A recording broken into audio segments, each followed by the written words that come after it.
ময়দান স্পোর্টসে আপনাদের সকলকে আরও একবার স্বাগত। ফুটবলের যাবতীয় খবর জেনে নিতে আমরা চোখ রাখব ফুটবলের লড়াইয়ে।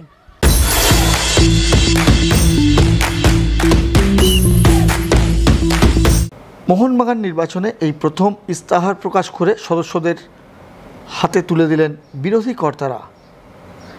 এর আগে কোনো দিন ইস্তাহার প্রকাশ করে ভোট প্রচার করতে দেখা যায়নি ময়দানে।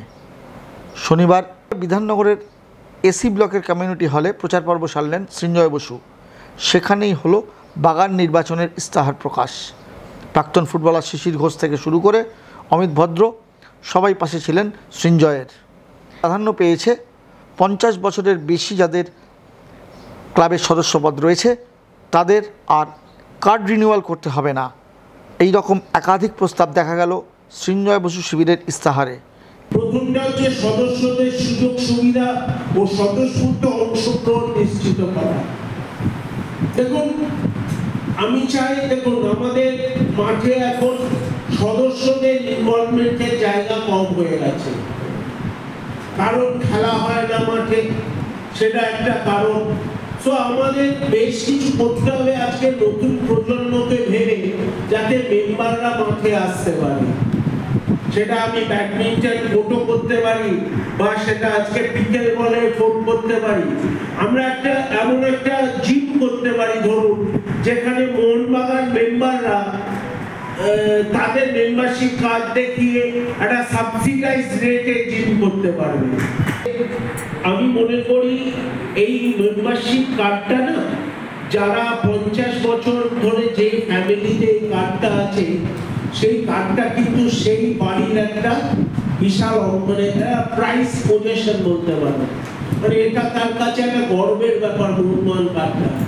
তো তার অবর্তমানে এই কার্ডটা তারই ফ্যামিলির কাছে রয়ে যাবে, যেটা ট্রান্সফার হয়ে যাবে একটা মিনিমাল একটা কস্টে। আরেকটা সব থেকে বড় প্রবলেম যেটা আমরা ফেস করি হচ্ছে ম্যাচের টিকিটের ব্যাপারে।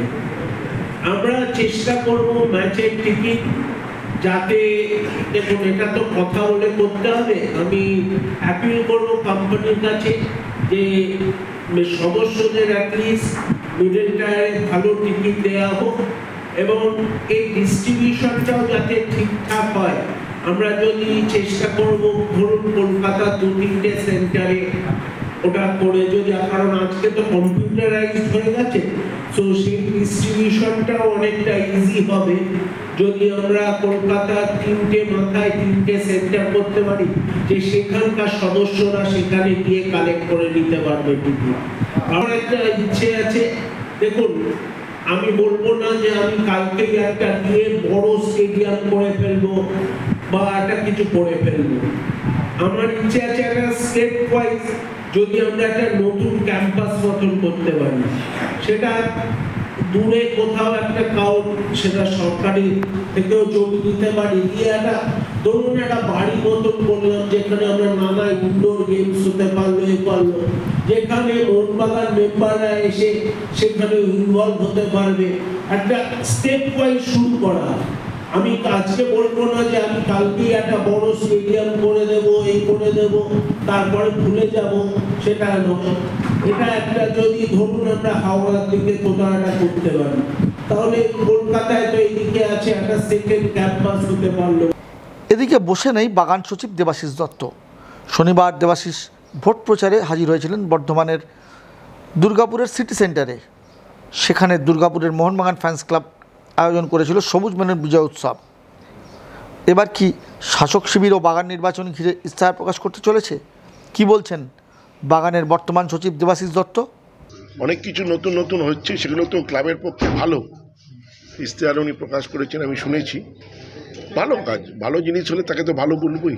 আমাদের ইস্তাহার এখনও বেরোয়নি, আমাদের বেরোবে কিছুদিনের মধ্যে। আমি তো আর এখানে আমরা সবাই মিলে তৈরি হচ্ছে, তাটা সময় মতো বেরোবে। দুর্গাপুরে সভা শেষে সাংবাদিকদের মুখোমুখি হয়ে মোহনবাগানের বর্তমান সচিব দেবাশিস দত্ত বলেন, আমি জিতলে টুটু বসুকেই সভাপতি হিসেবে চাইছি। কি বলছেন দেবাশিস দত্ত? সম্মান করি, অত্যন্ত শ্রদ্ধা করি।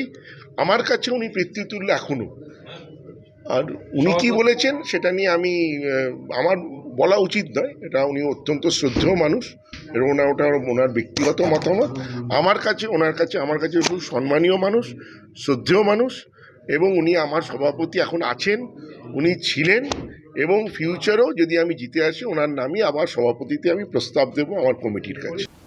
দেবাশিস দত্ত যখন টুটু বসুকে সভাপতি হিসেবে চাইছেন তখন কি বলছেন বিরোধী শিবিরে টুটু বসুর পুত্র সৃঞ্জয় বসু? আবার জিতলে টুটু বোসকে প্রেসিডেন্ট করবে। যখন টুটু বোস প্রেসিডেন্ট ছিল তখন তাকে কমপ্লিমেন্টারি টিকিট পাঠাতেও হাতে ব্যথা হতো। আজকের দিন কার্ডে নাম লিখতেও পারতো না ইনভিটেশনে। এখন যখন দরকার পড়ছে এখন নাম লিখছে, এখন বাবা হয়ে গেছে। আমি তো ওনাকে বাবার ছেলের বাবার মতো মনে করি। এতদিন বাবাকে ভুলে গেছিল, হঠাৎ মনে পড়ে গেল ঘুম থেকে উঠে যে না টুটু বোস বলে একজন ব্যক্তি আছে, তাকে অবহেলা করলে মোহনবাগান জনতা তার একটা ভারী দাম নেবে। তাই জন্য হঠাৎ তাকে বাবা বলতে মনে পড়ে গেল। বাগান নির্বাচনে যে এবার সেয়ানে সেয়ানে লড়াই হতে চলেছে তা আর বলার অপেক্ষা রাখে না। বর্তমান সচিব দেবাশিস দত্তকে কড়া চ্যালেঞ্জ জানাতে এবার 1 ইঞ্চি জমিও ছাড়তে রাজি নন সৃঞ্জয় বসু।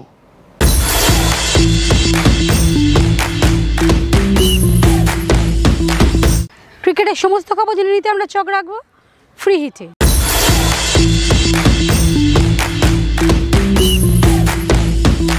রোহিত শর্মার পর কি এবার টেস্ট ক্রিকেটকে বিদায় জানাতে চলেছেন বিরাট কোহলি? ইন্ডিয়ান এক্সপ্রেস সূত্রে জানা গেছে 36 বছর বয়সী এই ব্যাটিং কিংবদন্তি ব্যক্তিগতভাবে বিসিসিআইয়ের কাছে আবেদন জানিয়েছেন যে তিনি আর টেস্ট ক্রিকেট খেলতে চাইছেন না। তবে বোর্ড কর্তারা এখনও এই ব্যাপারে কোনো সিদ্ধান্ত জানাননি। তাই ইংল্যান্ডের বিরুদ্ধে টেস্ট সিরিজে বিরাটকে খেলতে দেখা যাবে কিনা তা নিয়ে কিন্তু ইতিমধ্যেই জল্পনা শুরু হয়ে গেছে ক্রিকেট মহলে।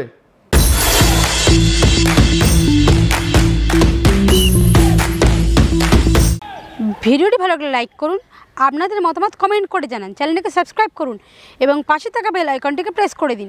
ভিডিওটিকে শেয়ার করুন। দেখা হবে আবার পরের ভিডিওয়ে।